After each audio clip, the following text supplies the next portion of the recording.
హైదరాబాద్ లో భూగర్భ విద్యుత్ వ్యవస్థ 4051 కోట్ల భారీ ప్రాజెక్టు తెలంగాణ ప్రభుత్వం ఆమోదం. మెట్రో జోన్ పరిధిలో ఓవర్ హెడ్ లైన్స్ తొలగించి అండర్ గ్రౌండ్ వ్యవస్థ ఏర్పాటు. జీవో నెంబర్ 43 జారీ చేసిన ఇంధన శాఖ ముఖ్య కార్యదర్శి నవీన్ మిట్టల్ అంటూ చూస్తా ఉన్నాం. హైదరాబాద్ లో భూగర్భ విద్యుత్ వ్యవస్థట నిజంగా ఇది ఒక మంచి నిర్ణయంగా చెప్పొచ్చు.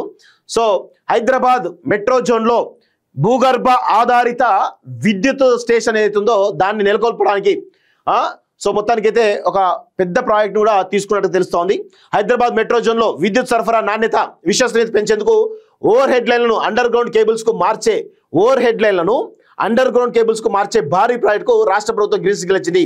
4051 కోట్లతో చేపట్టినటువంటి అండర్ గ్రౌండ్ విద్యుత్ లైన్ ప్రాజెక్టుకు తెలంగాణ ప్రభుత్వం ఆమోదం తెలిపింది. ఈ మేరకు శనివారం ఇంధన శాఖ ముఖ్య కార్యదర్శి నవీన్ మిట్టల్ జీవో MS 43 జారీ చేశారు. నగరంలోని మెట్రో జోన్ లో ఓవర్ హెడ్ లైన్లను తొలగించి అండర్ గ్రౌండ్ విద్యుత్ వ్యవస్థను ఏర్పాటు చేసేందుకు ప్రభుత్వం నిర్ణయించింది.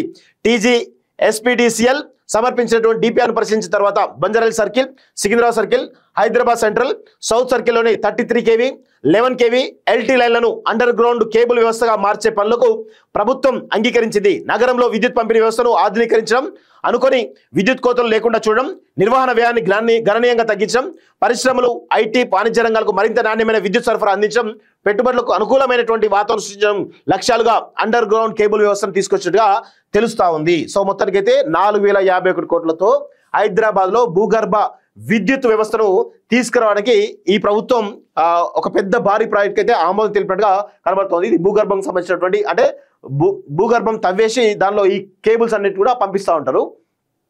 ప్రత్యేక 33 kV లైన్లు 180 కిలోమీటర్ పొడవట, అంచనా వ్యయం 110 కోట్ల. ఇట్లా మొత్తంగా దాదాపు 4051 కోట్లు ఏవైతే ఉన్నాయో దానికి సంబంధించినటువంటి డీటెయిల్స్ కూడా పూర్తిగా ఇవ్వడం జరిగింది. సో ఇది ఒక ప్రభుత్వానికి కొంత ఈ విషయంలో అప్రిషియేట్ చేయాల్సిన అవసరం అయితే ఉంది.